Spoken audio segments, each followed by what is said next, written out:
Now the first alert forecast with Chief Meteorologist Joe Winters.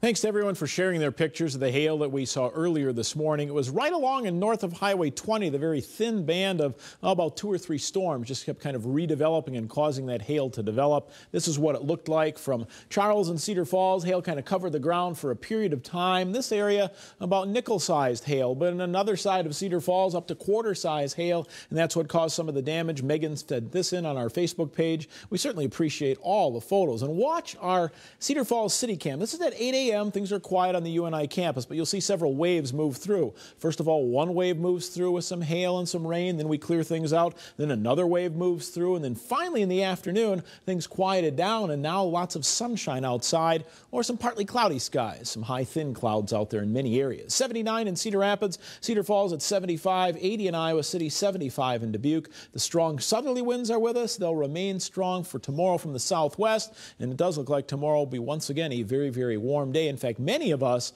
may touch or top 80 degrees if you didn't hit that today. There are the morning storms, again, moving across Lake Michigan right now. Not a lot of development showing up as we look back toward Iowa into the Plain States. I think it's going to take a while. The atmosphere certainly has reset itself, but there's some high winds that will develop overnight in the upper part of the atmosphere. That will start to move into southwestern Iowa, cause some storms to develop, and then those will push across eastern Iowa. That's not to say we couldn't get some isolated development yet this evening, but I think most of it will be during our overnight hours. So we look at pinpoint Doppler radar right now live.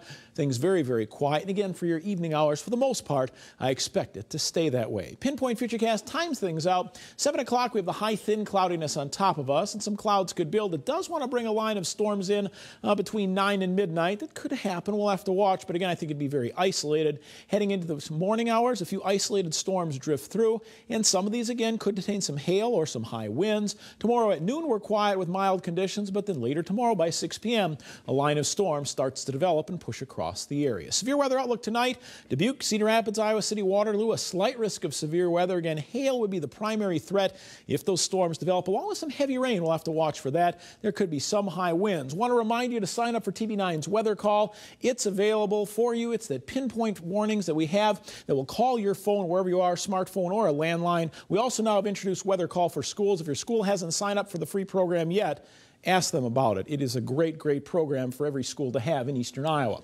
54 Decorah, 58 in Cedar Rapids. An isolated storm. Better chance of storms as we head through the overnight. South winds at 5 to 15. 76 Decorah, 82 in Iowa City, 80 in Cedar Rapids. Storms again redeveloping late. Southwest winds at 10 to 20. Here's a look at our extended forecast. Wednesday 63, 45 on Thursday. Yeah, there's the possibility of a little rain-snow mix. We'll have to watch that. 49 on Friday, staying cold on Saturday and Sunday. And more rain is in our forecast as well. Bruce and Beth are back with more. Keep it here on TV9.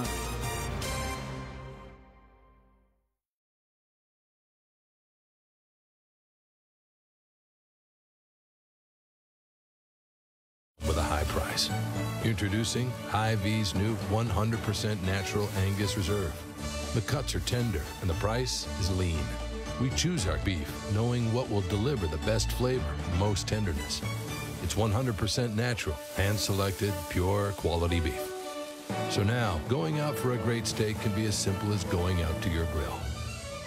Dinner out just became dinner in. Tour the homes, see the trends, be inspired at the Cedar Rapids Spring Parade of Homes. May 4th and 5th, noon to 5, and May 7th, 5 to 8. Tickets at Casey's or each parade home. Preview the homes at springparadeofhomes.info. Yeah, KFC. Original recipe. Original recipe? Dad, I think you ate the bones. I did what? You ate the bones. I ate the bones? I ate the bones?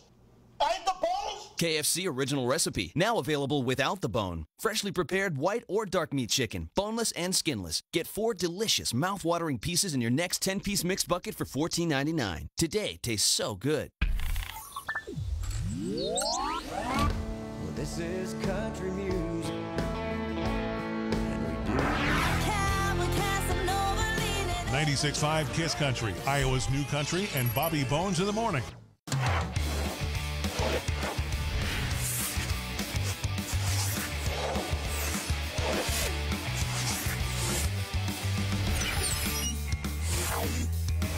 600 WMT. Iowa Health System is now Unity Point Health. But it's not just a new name, it's a new way to think about providing care. Putting you in the center. And surrounding you with coordinated care between your doctor's office, your hospital, and in your home. Our goal is to get you healthy sooner and help you stay that way. Unity Point Health. The point of unity is you.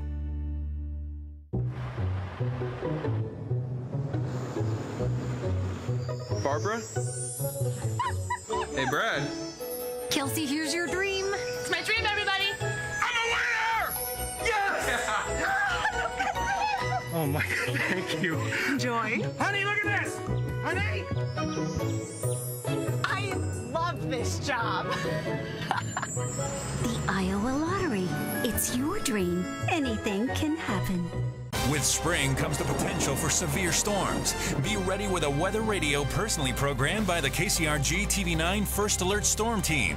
Weather radio programming runs from 8 a.m. to noon this Saturday at the Waterfront Hy-Vee in Iowa City.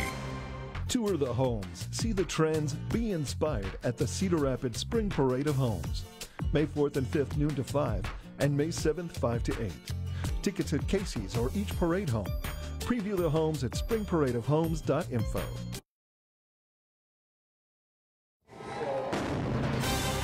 Two weeks after the Boston Marathon bombings, authorities are now focusing on the training of the two suspects. They believe the sophisticated design of the bombs indicate the Sonarev brothers had some outside help and did not learn to build the bombs from the internet. ABC's Tamon Bradley reports. This new video shows the surviving Boston Marathon bombing suspect Johar Tsarnaev teasing his niece. It's the first time we're hearing his voice. Give me a kiss. No, give me a kiss. Atta girl. Now get out. That playful young man now sits in a solitary 100-square-foot cell in the Devens Federal Medical Center, facing a possible death sentence on terrorism charges. Many law enforcement officials and members of Congress believe he, or at least his older brother Tamerlan, received outside explosives training. Johar allegedly told the FBI that the bombs they used were never tested. Some think Tamerlan learned to make explosives during his 6-month trip to Russia last year. We have an ongoing conversation with Russian officials on this specific matter. The president has spoken with President Putin and will continue to have conversations. Authorities are still checking to see if the suspects had help. There are still persons of interest in the United States that the FBI would like to have conversations with. The FBI is also probing the mother of the accused bombers. Authorities say her phone calls with Tamerlan were recorded by Russian intelligence, and in one conversation, she allegedly discusses jihad with him. Today, she again denied her family is involved in terrorism. I am convincing you that if they did not do it, and you again ask me. Also today, FBI agents interviewed Tamerlan's wife at her Rhode Island residence as part of the ongoing investigation. Tamon Bradley, ABC News, Washington. An assassination attempt against Syria's prime minister is the latest blow to that war-torn country. It happened inside an upscale neighborhood that's home to many Syrian officials. State media says the prime minister did escape safely. This latest violence comes 1 week after U.S. Defense Secretary Chuck Hagel announced the possibility of them using chemical weapons in Syria. Evidence suggests the poison sarin was used by the Assad regime against its own people. A United Nations weapons inspection team is on standby, ready to investigate the country if Syrian leaders give the green light. There is much more to be done to verify conclusively that the red line that the president has talked about has been crossed. The Assad regime is denying that they use chemical weapons. Lawmakers from both parties are pushing for U.S. intervention after 2 bloody years that have taken at least 70,000 lives.